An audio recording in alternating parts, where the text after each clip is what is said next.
The Whispering House. The house had stood for over a century, its dark silhouette casting a shadow against the night sky.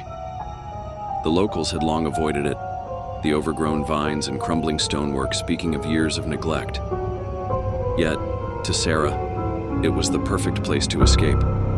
She had moved to the small town of Ashton to find peace after a series of personal tragedies: the divorce, the death of her mother, the emptiness that followed her everywhere. The house, with its decrepit charm, had been cheap, and she convinced herself that it would offer her solace. "Do you know the story behind that house?" an old man had asked her when she first moved in. Sarah had smiled politely. She didn't want to hear ghost stories. She just wanted to be left alone. "Don't believe everything you hear," he'd added cryptically before walking away. The first few nights were peaceful. The creaking floorboards and the rustling of the wind outside felt comforting. But as the days passed, Sarah began to notice things. Small things. The house seemed to hum with an energy, a low vibration that made her skin tingle when she was alone. Shadows would flicker across the walls, disappearing when she looked. Then came the whispers. It started one evening, as Sarah read in the living room. She heard a faint murmur, like someone speaking just out of earshot. She paused, heart racing, and stood to investigate. But there was no one there. The whispers grew louder. Sometimes when she lay in bed, she could almost make out words, but they always slipped away when she tried to listen closely. One night, determined to find the source, Sarah grabbed a flashlight and moved through the house. The beam of light cut through the shadows as the house creaked and groaned. She felt drawn toward the attic door. The whispers were louder here, as if they were coming from behind it. Her heart pounded as she hesitated, her hand on the knob.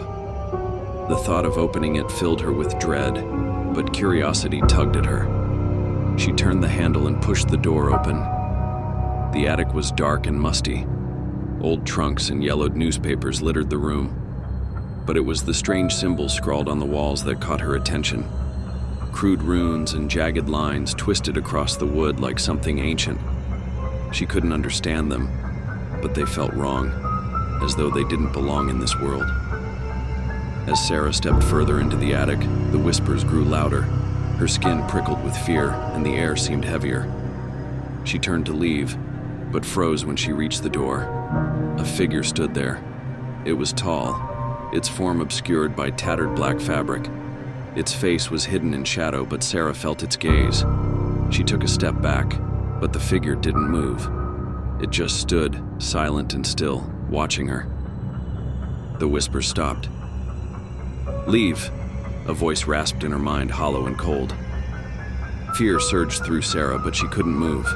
The figure lifted its hand, long fingers pointing at her. "Leave," the voice repeated louder this time. She collapsed to the floor, her flashlight clattering beside her. The figure remained unmoving. The air was suffocating, pressing down on her as if something ancient and powerful was watching. She couldn't breathe. The last thing she heard before the darkness consumed her was a faint whisper in her ear, like a breath on the back of her neck. "Don't stay."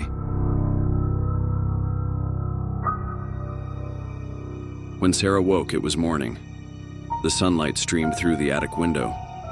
The figure was gone, but the symbols on the walls remained. The air felt different now, calmer. But Sarah knew something had changed. The days that followed were marked by a persistent unease. She couldn't stop thinking about the figure and the strange sensation she felt in the house. The whispers continued, though they had become more distant, like echoes in the walls. One evening, as she sat alone, the whispers returned, more urgent. And then a voice, distinct and clear, called her name. "Sarah." She whipped around, but no one was there. "Sarah!" The voice whispered again, louder this time. Her pulse quickened. She stood and walked to the fireplace, drawn by the voice. When she pulled open the iron grate, she found a piece of paper inside. Old and yellowed, it seemed to have been there for years. The paper was covered in the same strange symbols she'd seen in the attic, but this time, at the bottom, in jagged handwriting, was a name. Her name. Sarah Hale. Her blood ran cold. She'd never heard of anyone named Sarah Hale. Her name wasn't supposed to be on that paper. Suddenly, a noise behind her made her spin around. The room was empty, but the feeling of being watched was palpable. She ran to the door, but before she could reach it, she froze.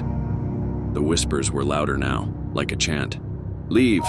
Leave! Leave!" The house seemed to close in on her. She could feel the weight of the presence in the room. Something ancient, something hungry. She turned and ran up the stairs, the sound of her footsteps muffled by the weight of the air around her. She reached the attic, but when she opened the door, it was different. The symbols were no longer just painted on the walls. They were alive, twisting and moving like they had a mind of their own. And the figure was there again. It stood in the corner, watching her with its hollow eyes. The same presence, the same warning. "Leave now," the voice echoed, this time not in her mind, but from the figure itself. Sarah tried to run, but her legs refused to move. It was as if the house had wrapped itself around her, trapping her in its grip. The figure stepped closer, its dark cloak swirling with an unnatural force. And then it spoke again. "Sarah Hale," it said, its voice cold as death. "You belong here now." The words filled her mind like a scream, deafening and relentless. Sarah's heart raced as she tried to break free, but it was too late. The house had already claimed her. Days later, a neighbor noticed the lights in the house flickering. The windows were covered in grime. Curious, he went to check on Sarah, but when he reached the door, it was ajar. Inside, the house was silent. He searched the rooms, but there was no sign of Sarah. The attic door was open, so he climbed the stairs. The symbols on the walls had shifted, twisted into new shapes, but the air was still thick with an oppressive energy. And then he heard it, the whispers. They had grown louder, urgent. "Leave! Leave!" But Sarah was nowhere to be found. The house was waiting,